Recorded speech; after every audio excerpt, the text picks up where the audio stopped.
C'est l'un des pays les plus touchés par la guerre en Syrie. Il est aujourd'hui menacé au nord par les djihadistes de l'organisation État islamique, mais aussi par Al-Nosra. Le Liban a fait ce mardi l'objet de 2 réunions à Berlin.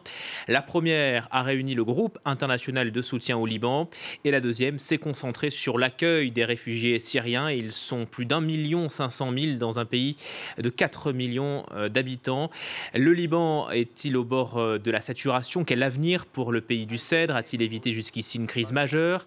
Quelles réponses peuvent apporter les Européens? On va en parler avec nos invités dans ce débat. Kamel Doraï, bonjour, merci d'être avec nous. Bonjour. Vous êtes chargé de recherche au CNRS, à l'Institut français du Proche-Orient. Et avec moi également, Mounir Korm, bonjour, merci d'être avec nous. Vous êtes politologue et membre de l'IREMO, c'est l'Institut de recherche et d'études sur la Méditerranée et le Moyen-Orient, auteur de Pour une troisième République libanaise. C'est sorti aux éditions de l'Harmattan en février 2012 et nous sommes également en direct et en duplex avec notre correspondant Selim El Medeb, correspondant France 24 au Liban, en duplex donc depuis Beyrouth. Avant de vous entendre, messieurs, on va faire un point sur la situation militaire, en tout cas sur le terrain. Pour le moment, c'est à Tripoli, dans le nord du Liban, que la situation dégénère. Vendredi et tout ce week-end, il y a eu de lourds combats entre les islamistes d'Al-Nosra, la branche d'Al-Qaïda, et l'armée libanaise. Bilan, 16 morts, dont 11 soldats. On fait le point avec Maud Roubaud. Les habitants de Tripoli retrouvent une ville dévastée. Les combats entre l'armée libanaise et des hommes armés ont été d'une violence rare, forçant la population à fuir dimanche. Mais dès le lendemain, l'armée a réussi à pénétrer dans Bab al-Tabaneh, un quartier considéré comme le fief des mouvements islamistes sunnites. Après leur retour, les habitants attendent la sécurité. Ils nous ont promis un plan de développement, mais ils ne l'ont pas mis en œuvre. Je demande au ministre de l'Intérieur de le réaliser ailleurs de la même façon qu'il le fait, dans le quartier de Bab al-Tabaneh. Au moins 16 militants islamistes et 11 soldats libanais seraient morts dans les combats. Les heurts ont éclaté vendredi soir dans le centre historique de la ville. Les hommes armés, chassés au mortier par les militaires, se sont alors retranchés à Bab al-Tabaneh. Tripoli, proche de la frontière syrienne, est une place forte des islamistes sunnites qui accusent l'armée libanaise de coopérer avec les combattants du Hezbollah chiite, alliés du régime syrien. Les islamistes, eux, sont soupçonnés d'avoir des liens forts avec le front Al-Nosra. La branche syrienne d'Al-Qaïda retiendrait toujours 15 soldats libanais en otage. Et pour commencer, on va rejoindre notre correspondant à Beyrouth, Selim El Medeb. Selim, l'armée a finalement repris le contrôle du fief des islamistes à Tripoli, on vient de le voir. Qu'en est-il du reste de la ville ? Eh bien, aujourd'hui, le calme prévaut ici à Tripoli. L'armée a continué des raids dans la journée, arrêtant des dizaines de suspects. En fait, il est à peu près clair que malgré ce qu'affirme l'armée, un accord a pu être obtenu et qui a permis donc d'arrêter ces combats importants. Et puis, il faut donc repréciser qu'il y a eu un nombre important de morts dans ces combats. 40 en tout, une vingtaine du côté des combattants islamistes radicaux, 11 soldats ainsi que 5 civils ont été tués. Mais aujourd'hui, eh bien, c'est un retour au calme, un calme précaire, mais calme malgré tout après ces 3 jours d'affrontements très violents à Tripoli et dans sa région. Mounir Korm, pourquoi est-ce que les djihadistes d'Al-Nosra s'en prennent à Tripoli? C'est une ville stratégique qui est maritime.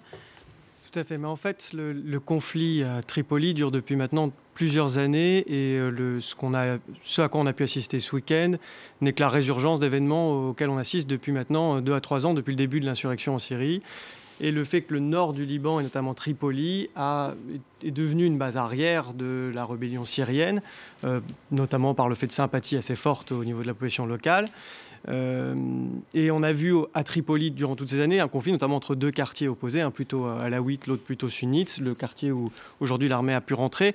L'élément un peu nouveau dans ce qui s'est passé ce week-end, c'est que l'armée a pu intervenir militairement, rentrer, que les combats sont déroulés en plein centre-ville de Tripoli. L'armée est rentrée dans le centre-ville, puis ensuite dans le quartier sunnite, dans lequel elle n'était pas rentrée aussi massivement depuis de nombreuses années, ce qui semblerait indiquer qu'elle a enfin une couverture politique pour intervenir. Maintenant, comme l'a indiqué votre correspondant, il semblerait peut-être plutôt qu'il y ait eu un accord et que les combattants aient pu se retirer, les combattants salafistes aient pu se retirer. Donc rien n'est encore moins sûr, on verra l'évolution dans les jours à venir, mais l'évolution importante à noter est de savoir si l'armée libanaise pourra enfin intervenir militairement pour calmer les combats au sein de Tripoli et intervenir face aux milices salafistes, ce qu'elle n'a pas pu faire ces dernières années. Mais vous parliez de la population, elle soutient ces djihadistes sunnites. Est-ce que ce sont déjà des djihadistes pour Non, pas nécessairement. Elle ne soutient pas les djihadistes sunnites, les salafistes. J'indiquais plutôt que le nord du Liban et Tripoli a plutôt exprimé en général des sympathies avec les gens qui faisaient la révolution, la rébellion en Syrie. Une partie, et notamment des financements extérieurs, ont beaucoup soutenu la branche plutôt salafiste de cette rébellion qui s'est implantée dans toute la région et un peu à Tripoli. Et aujourd'hui, elle a pu se faire grâce à des soutiens de notabilité locale, mais grâce aussi à des soutiens internationaux. Et c'est ces soutiens politiques qui empêchent l'État de revenir, de reprendre le dessus, d'empêcher les combats et de remettre la main.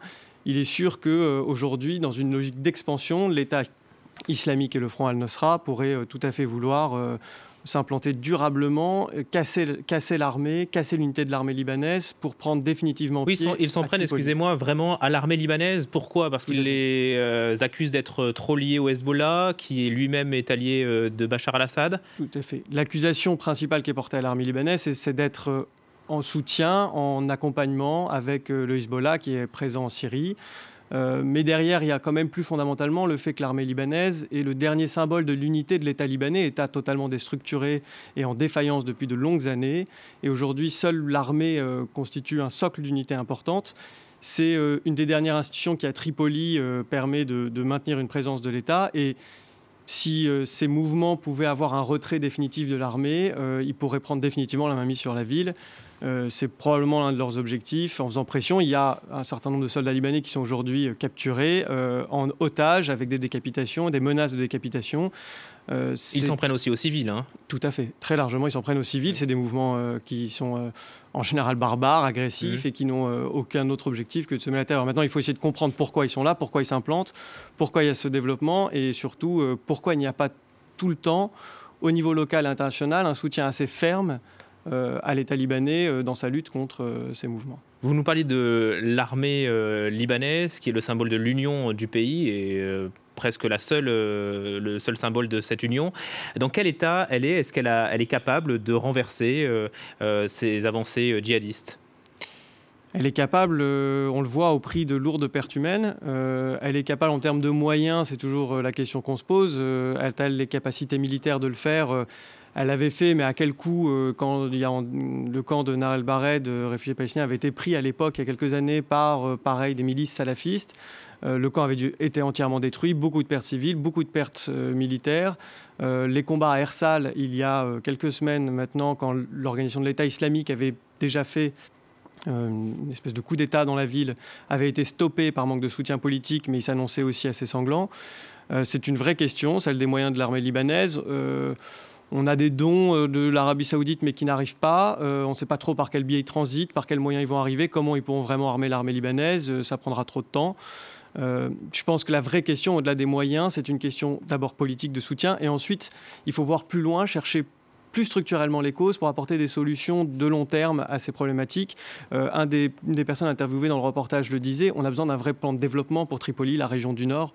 Un des vrais motifs d'implantation des mouvements salafistes dans le nord du Liban, c'est aussi la pauvreté, la misère, le manque de développement. C'est des régions où l'État n'est pas présent et où il faut se réimplanter, apporter les solutions de base et les moyens d'approvisionnement de base aux habitants, de l'eau, de l'électricité, du travail, des routes, des infrastructures. Tout ça, ça manque et tout ça doit être apporté aux populations en local. Un dernier point, il faudrait aussi apporter du soutien. Il n'y a pas que l'État libanais, il y a aussi des ONG sur le terrain qui travaillent, il y a aussi des institutions internationales comme le HCR. Et l'ensemble de ces institutions doivent être soutenues plus fondamentalement pour qu'elles puissent aider les populations en local. C'est la meilleure manière de combattre l'avancée des salafistes et des miliciens dans la région. Kamel Doraï, on a un problème à Tripoli, un manque de développement, une approche vis-à-vis de la population qui manque. Oui, je pense que ce qui est très important à souligner, ce qui a été dit, mais pour peut-être donner un peu plus de précision, toute la région du Akkar, qui est ce nord du Liban, a été une des zones où il y a le principal lieu d'accueil des réfugiés syriens. Et c'est vrai que ça a complètement déstabilisé le marché du travail, qui était déjà extrêmement précaire. Et donc les gens ont été poussés dans la pauvreté. Il y a une pression sur les services publics, sur l'électricité, sur l'eau, sur tout un tas de services avec un État très peu présent. Et du coup, c'est vrai que la présence des réfugiés, aussi bien palestiniens depuis très longtemps, avec la destruction du camp et sa reconstruction récente, mais également la présence syrienne, rendent la frontière beaucoup plus poreuse et augmente les difficultés pour les populations localement. Autre menace donc pour le Liban, on a parlé d'Al-Nosra, l'organisation de l'État islamique, puisque les djihadistes se sont infiltrés cet été dans la ville d'Ersal. On voit donc cette ville sur la carte qu'on va vous montrer tout de suite, donc une ville qui est vraiment à la frontière avec la Syrie. Quel est l'objectif de l'organisation de l'État islamique au Liban? C'est se servir du Liban pour lancer des attaques sur la Syrie? C'est continuer de sécuriser déjà la base arrière que constituait le nord, Tripoli, la région du Akkar, du Hermel, la zone frontalière, qui frontalière d'une zone de montagne en Syrie, où la rébellion syrienne et notamment Al-Nosra et l'organisation de l'État islamique se sont regroupés depuis que l'armée syrienne, avec l'appui du Hezbollah, a reconquis un peu les régions frontalières en Syrie. L'hiver approche. Probablement qu'ils auront besoin de retrouver des bases arrières, des accès, notamment au Liban, pour ne pas rester enfermés dans ce qu'on appelle le Jord, la montagne, la région montagneuse, où ils seront un peu pris au piège par l'armée syrienne et le Hezbollah. J'aimerais qu'on revienne, excusez-moi, avec Selim El Medeb qu'on a retrouvé à Beyrouth. Selim, sur cet épisode où cet été les djihadistes de l'État islamique se sont infiltrés donc, dans cette ville d'Ersal. Depuis, qu'est-ce qui s'est passé? Il y a eu une offensive de l'armée libanaise, les djihadistes se sont retirés? Eh bien, en fait, ils sont toujours présents dans les régions de la campagne et des collines environnantes qui se situent donc entre la ville de Arsal et la frontière syrienne. Il y a eu de très nombreuses escarmouches, affrontements et il ne cesse. Donc, il y a une situation de très grande instabilité à Arsal. Je m'y suis rendu moi-même en reportage et les habitants nous disent qu'ils peuvent voir des hommes armés qui se déplacent principalement la nuit, mais qui sont toujours bien présents et qui viennent en ville, notamment pour s'approvisionner. Il faut dire que depuis le début de la crise syrienne, eh bien, cette ville d'Arsal, à majorité sunnite, qui est coincée entre la Beka, dominée par le Hezbollah chiite, et la frontière syrienne, eh bien, sert de base arrière aux combattants syriens. C'était le cas des rebelles, mais c'est aussi aujourd'hui le cas des combattants djihadistes, que ce soit de l'organisation de l'État islamique ou du front Al-Nusra.